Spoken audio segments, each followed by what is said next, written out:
लोग, अगर तुम मुझे काफी टाइम से फॉलो कर रहे हो तो तुम्हें पता होगा कि मेरा और नारुतो का रिलेशन काफी ज्यादा अच्छा है। जिस दिन ये वीडियो मैं रिकॉर्ड कर रहा हूँ उस दिन मेरे चैनल पर 132 वीडियो हैं और 132 में से सिर्फ और सिर्फ 132 वीडियो मैंने नारुतो के ऊपर बनाई है। अब तक की मैंने जितनी भी वीडियोस बनाई हैं उनमें तुम्हें किसी और एनिमे का इन्वॉल्वमेंट देखने को मिले ना मिले, नारुतो का जरूर मिलेगा। लेकिन अब बस बहुत हो गया, अब मैं ब्रेकअप कर रहा हूँ नारुतो के साथ। आज की वीडियो में हम बात करने वाले हैं 5 डिफरेंट एनिमे की जो कि नारुतो से अलग हैं लेकिन नारुतो जैसी हैं। अगर तुम भी मेरी तरह नारुतो के डाई हार्ड फैन हो तो तुम्हें ये पांचों की पांचों सीरीज बहुत ज्यादा पसंद आने वाली हैं, गारंटीड। अब इससे पहले वीडियो में आगे बढ़े, सबसे पहले तो थैंक यू सो मच, हमारे इस चैनल पर हो चुके हैं 40,000 सब्सक्राइबर्स। 50,000 करा दो जल्दी से जल्दी अगर जुजुत्सु काइसन एक्स नारुतो का सीजन 3 देखना है तो। और जाकर इंस्टाग्राम पर भी फॉलो करो यार, ये क्या बात होती है, इंस्टाग्राम पर 1000 फॉलोवर भी नहीं है, व्हाट इज दिस बिहेवियर। तो चलिए शुरू करते हैं वीडियो को। एक बात याद रखना, क्योंकि नारुतो एक शोनेन एनिमे है, इसका मतलब ये है कि इस वीडियो में मैं जितनी भी एनिमे रेकमेंड करूंगा उनमें से most of them are going to be a shonen anime. Number 5 पर आता है ब्लैक क्लोवर, एक टिपिकल शोनेन एनिमे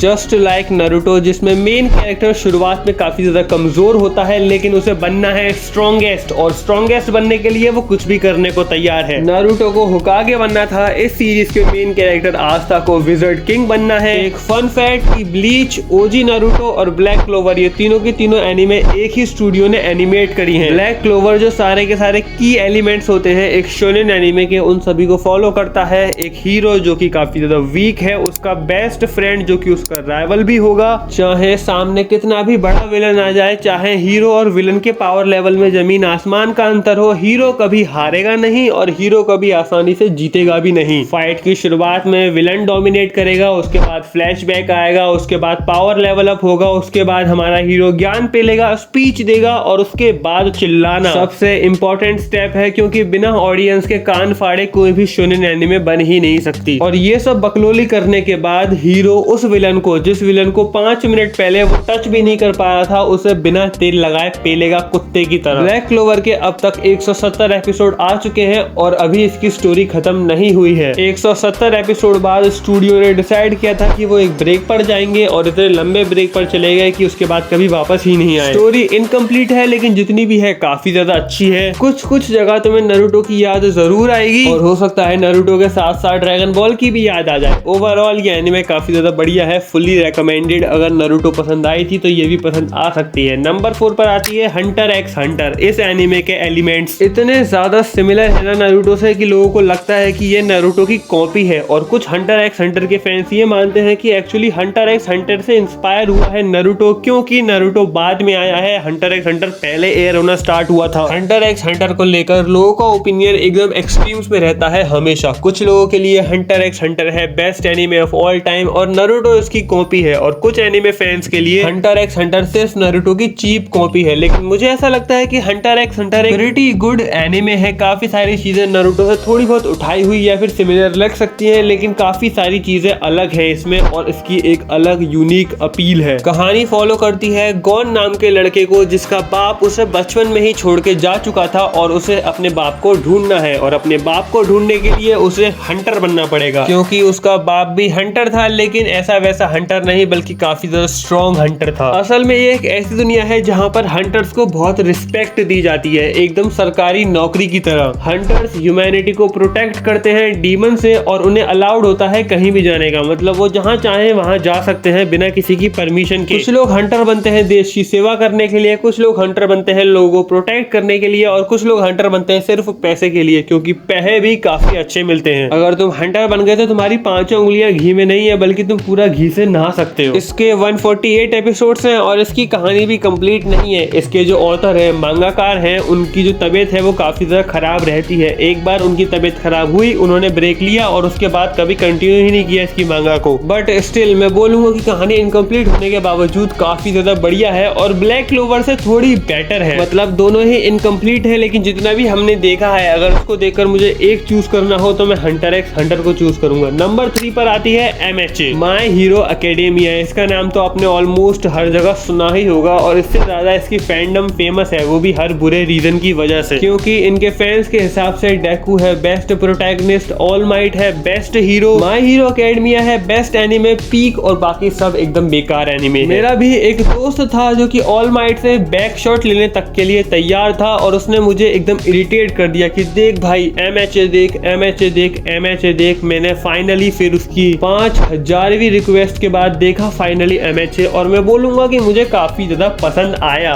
6 सीजन आए हैं इसके, मैंने 6 के 6 देख लिए। 6th सीजन बेस्ट सीजन था। मांगा तो इसकी खत्म हो चुकी है, कहानी कंक्लूड हो चुकी है। वैसे मैंने मांगा नहीं पढ़ी तो मुझे नहीं पता आगे क्या होने वाला है, तो स्पॉइलर मत देना कमेंट सेक्शन में। माय हीरो एकेडमिया भी एक टिपिकल शोनेन एनिमे की तरह है, जिसमें सारे के सारे कैरेक्टर्स जो पैदा होते हैं वो पैदा होते हैं क्वर्क के साथ। क्वर्क को तुम चाक्रा से कंपेयर कर सकते हो। क्वर्क सबके पास होता है, ये एक तरह की लाइफ एनर्जी है, लेकिन हमारे मेन कैरेक्टर डेकू के पास ये नहीं है और इसकी वजह से वो काफी ज्यादा ट्रोल भी होता है। लेकिन इन सब के बावजूद उसे बनना है strongest super hero of all time और उसका आइडल है ऑल माइट, जो कि करंटली स्ट्रॉन्गेस्ट सुपर हीरो है। और क्योंकि ये एक स्पॉइलर फ्री वीडियो है इसलिए मैं आगे ज्यादा कुछ नहीं बताने वाला। बस मैं इतना बोलने वाला हूँ कि अगर आपका भी कोई दोस्त है काफी ज्यादा इरिटेट करता है आपको MHA देखने के लिए, तो उसको तो 2 चांटे मारना, लेकिन एक बार MHA देखकर देख लेना। नो डाउट एनीमे काफी ज्यादा अच्छी है, लेकिन पीक नहीं, पीक तो बिल्कुल भी नहीं है। हालांकि MHA तो पीक नहीं है, लेकिन आगे आने वाली 2 एनीमे प्योर पीक है। जिन्होंने भी ये एनीमे देखी है उनकी top 5 greatest of all time में तो ये 100% होंगी ही होंगी। नंबर 2 पर आती है वन पीस, और इसके बारे में मुझे लगता नहीं मुझे ज्यादा बोलने की जरूरत है। तुम में से ऑलरेडी काफी सारे लोगों ने ये एनीमे देख रखी होगी। वन पीस की कहानी फॉलो करती है लूफी नाम के बंदे को, जिसका गोल है किंग ऑफ द पायरेट बनना। जैसे नारुतो का गोल था होकागे बनना, वैसे ही इसका गोल है किंग ऑफ द पायरेट बनना। और किंग ऑफ द पायरेट ये बन सकता है अपने ट्रेजर वन पीस को ही ढूंढकर। अब वन पीस क्या है असल में हमको नहीं पता, किसी ने भी उसको नहीं देखा। 1100 एपिसोड होने के बावजूद हमने अभी तक सिर्फ उसका नाम ही सुना है। वो एक्चुअल में दिखता कैसा है, असली का ट्रेजर है, पैसे हैं, गोल्ड है, क्या है हमें नहीं पता। और आप अगर बेरोजगार हो मेरी तरह तो मैं 100% रेकमेंड करूंगा, क्योंकि किसी चीज में नारुतो बेटर हो सकता है, किसी चीज में वन पीस बेटर हो सकता है, लेकिन वन पीस 100% एक चीज में नारुतो से काफी ज्यादा बेटर है, और वो है बैडीज प्रोड्यूस करना। मतलब वन पीस में 10 आउट ऑफ 10 बैडीज भरी पड़ी हैं। अगर आपके भी मेरी तरह बड़े सपने हैं तो आप इस एनिमे को जरूर चेकआउट करना। नंबर 1 पर आता है फुल मेटल अल्केमिस्ट ब्रदरहुड। अगर इस एनिमे को मुझे डिस्क्राइब करना हो सिर्फ एक वर्ड में तो मैं बोलूंगा परफेक्ट। देखो चाहे कोई भी एनिमे कितनी भी बेहतरीन हो, उसकी कोई ना कोई वीक पॉइंट्स तो होते ही हैं। जैसे कि डेथ नोट मेरी फेवरेट एनिमेज में से एक है, लेकिन एल की डेथ के बाद वो काफी ज्यादा नीचे गिर जाती है। उसके बाद आता है ब्लीच, जिसमें फिलर्स भरे पड़े हैं। वन पीस जो कि हद से ज्यादा लंबा है, और लंबा होना प्रॉब्लम नहीं है, वो तो काफी अच्छी चीज होती है, लेकिन उसकी पेसिंग को लेकर काफी सारे इश्यूज आते हैं। अटैक ऑन टाइटन को ले लो यार, मेरी one of the favourite anime, लेकिन उसकी एंडिंग भी काफी लोगों को पसंद नहीं आती, जिसमें मैं भी एक आता हूँ। लेकिन full metal alchemist on the other hand उसका कोई भी वीक पॉइंट नहीं है। 64 एपिसोड की ये एनिमे लिटरली परफेक्शन की एक डेफिनेशन है। फुल मेटल अल्केमिस्ट ब्रदरहुड कहानी फॉलो करती है एल्रिक ब्रदर्स की, जिनकी माँ असल में मर जाती है, और ये बंदे अपनी माँ को वापस लाने के चक्कर में कुछ ऐसा कांड कर देते हैं जिसकी वजह से माँ तो वापस नहीं आती, लेकिन एक भाई अपनी आधी बॉडी खो देता है और एक भाई अपनी पूरी ही बॉडी खो देता है। और अब इनका मेन गोल ये है कि इन्हें अपनी बॉडी वापस चाहिए। ये एनिमे डार्क जाने में बिल्कुल भी हेजिटेट नहीं करती, और इसकी सबसे अच्छी बात मुझे ये लगती है कि मात्र 64 एपिसोड होने के बावजूद ये एनिमे काफी लंबी जर्नी दिखाती है, हमें काफी सारे कैरेक्टर्स को इंट्रोड्यूस करवाती है, और एक भी कैरेक्टर को नर्फ नहीं करती। इतने सारे कैरेक्टर एग्जिस्ट करते हैं कि कभी कभी तो आप किसी कैरेक्टर के बारे में बिल्कुल भी भूल जाओगे, और जब वो स्क्रीन पर आएगा तो आप बोलोगे अरे ये भी तो था। एनिमेशन हो सकता है आपको थोड़ा आउटडेटेड लगे, लेकिन स्टोरी काफी ज्यादा कमाल की है और एक्शन भी काफी ज्यादा बढ़िया है, इसलिए 10 आउट ऑफ 10 रिकमेंडेशन में तो बोलूंगा कि अभी जाकर देखो। किसी और को देखना है मत देखो, लेकिन दिल से रिकमेंडेशन है कि वन पीस और FMAB को जरूर चेकआउट करना। इसी के साथ मिलते हैं अगली वीडियो में, तब तक के लिए सायोनारा।